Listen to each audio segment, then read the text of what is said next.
Hello dear student. आज मैं आपको हिंदी काव्य के बीए प्रथम वर्ष के प्रथम सेमेस्टर के कुछ प्रमुख महत्वपूर्ण अति लघु उत्तरीय प्रश्न बताने वाली हूँ। इसके पहले भी मैंने आपको बताया है, लेकिन आज थोड़ा सा ये बदलाव किया है कि मैंने सारे जो कवि हैं सिर्फ उनकी रचनाओं के आधार पर ही प्रश्न बताए हैं, चाहे वो आदि काल के हों, चाहे भक्ति काल के, चाहे रीति काल के। तो मैंने केवल उनकी रचनाओं पर ही प्रश्न बनाए हैं, तो ध्यान दीजिएगा। विद्यापति सबसे पहले आपके पाठ्यक्रम में आते हैं। विद्यापति जो कि आदिकाल के कवि हैं, तो विद्यापति की रचनाओं के नाम आपसे पूछा जाता है तो रचनाएं तो बहुत सारे हैं, लेकिन आपको जो उस समय याद रहेगा आप लिखेंगे। तो इन्होंने संस्कृत में, अवहट में और मैथिली में सब में रचनाएं की हैं। तो संस्कृत की रचनाओं के नाम देखिए, जैसे भू परिक्रमा, पुरुष परीक्षा, लखनावली, शैव सरस्वसार, प्रमाणभूत संग्रह, गंगा काव्यवली, विभाग सार, दान वाक्यावली, दुर्गा भक्ति तरंगड़ी, वर्ष कृत्य, गया पत्तक और पांडे विजय है। और अवहट में कीर्तिलता, कीर्ति पताका। मैथिली में आइए तो मैथिली में पदावली। अब आपका पाठ्यक्रम में दूसरे नंबर पे गोरखनाथ है। हालांकि गोरखनाथ की रचनाएं जो हैं वो 40 मानी जाती हैं, लेकिन यह अप्रमाणिक है, प्रमाणिक नहीं है। तो कुछ प्रमुख रचनाएं जो हैं, शबदी पद, सियाब्द शरण, नैखे बोध, आत्मबोध, सप्तवार, गोरखबोध, ज्ञान तिलक, अवैध मात्रा जोग और पंच मात्रा है। अब आएंगे क्रमानुसार अमीर खुसरो पर। तो अमीर खुसरो की जो रचनाएं हैं, उन्होंने 99 ग्रंथों की लगभग रचना की थी, किंतु उनमें से 20-22 ग्रंथ ही उपलब्ध हुए हैं। उन 20-22 ग्रंथों में भी कुछ विशेष लोकप्रिय जो हुए हैं और जो हमेशा पूछे जाते हैं, वो है किस्सा चाह दरवेश, खालिक बारी, तुगलकनामा, आशिका। और इनकी 5 मसनवियाँ भी मिलती हैं। मतला उल अनवार, शीरो खुसरो, मजनू व लैला, आईने सिकंदरी और हष्ट बहिष्ट। अब आ गए आप भक्ति काल पे। तो सूरदास की रचनाओं के नाम पूछेगा। सूरदास की रचनाओं के नाम, तो सूरदास की रचनाओं में सूर सारावली, साहित्य लहरी, सूर साठी, सूर पचीसी, सेवाफल, विनय के स्फुट फल, सूर सागर। अब आइए तुलसीदास।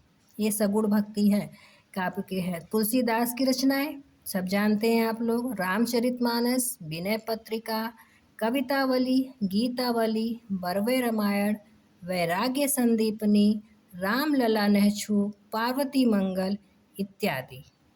कबीरदास। कबीरदास की रचनाओं में, जैसा आप सभी जानते हैं कि कबीरदास की रचनाएं जो हैं उनके शिष्यों ने प्रकाशित की थी। उनका संग्रह बीजक नाम से बनवाया था और बीजक को उन्होंने साखी सबद रमैनी नाम से प्रकाशित करवाया था। अब आप आएंगे मलिक मोहम्मद जायसी। तो मलिक मोहम्मद जायसी की रचनाओं में, उनकी रचनाओं के नाम हैं पद्मावत, अखरावट, आखिरी कलाम और चित्ररेखा। केशवदास।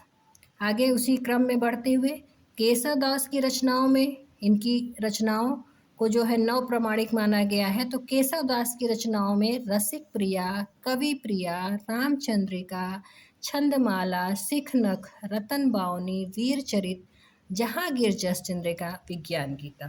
बिहारी लाल। बिहारी लाल की एकमात्र रचना जो है वो बिहारी सतसई है, जो कि श्रृंगार प्रधान मुक्तक काव्य है।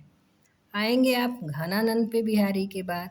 तो घनानंद की रचनाओं में सुजानमती, वियोग बेली, प्रीति पावस, प्रेम सरोवर तथा प्रेम सहेली है। अंतिम में आप आगे आएंगे। अभी सारे छायावाद के कवि हैं, रह गए हैं। और अब आइए आप भारतेंदु हरिश्चंद्र पे। तो भारतेंदु हरिश्चंद्र की प्रमुख रचनाओं में वैदिक हिंसा हिंसा न भवति, सत्य हरिश्चंद्र, श्री चंद्रावली, विशस्य विस्मोधम, भारत दुर्दशा, नील देवी, अंधेर नगरी। तो देखिए, आपको मैंने क्रमानुसार विद्यापति से लेकर अभी भारतेंदु हरिश्चंद्र तक बता दिया है, तो आप इसको तैयारी कर लीजिएगा। पहले विद्यापति हैं, गोरखनाथ, अमीर खुसरो, सूरदास, तुलसीदास, कबीर दास, मलिक मोहम्मद जायसी, केशव दास, बिहारी लाल, घनानंद एवं भारतेंदु हरिश्चंद्र। ये मैंने आपको क्रमानुसार बता दिया है। और अब परीक्षा तो हो रही है, देखिए परीक्षा की डेट शीट कब आती है। आइए आज मैं थोड़ा सा पढ़ाई के माहौल से हटके आपको एक कविता सुनाती हूँ। आप भी पढ़ते पढ़ते थक जाते हैं, मैं भी कभी कभी पढ़ाते पढ़ाते थक जाती हूँ, तो थोड़ा सा बदलाव हो जाए और बहुत अच्छी कविता आपको सुनाती हूँ।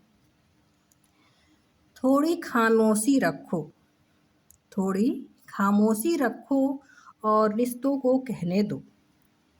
थोड़ी खामोशी रखो और रिश्तों को कहने दो, न बांधो न बंधो, निश्चल स्वरूप में बस बहने दो। थोड़ी सी नोक झोंक तो रिश्तों में है जरूरी, थोड़ी सी नोक झोंक तो रिश्तों में है जरूरी। प्यार का रंग गहरा और शिकों का हल्का ही रखो।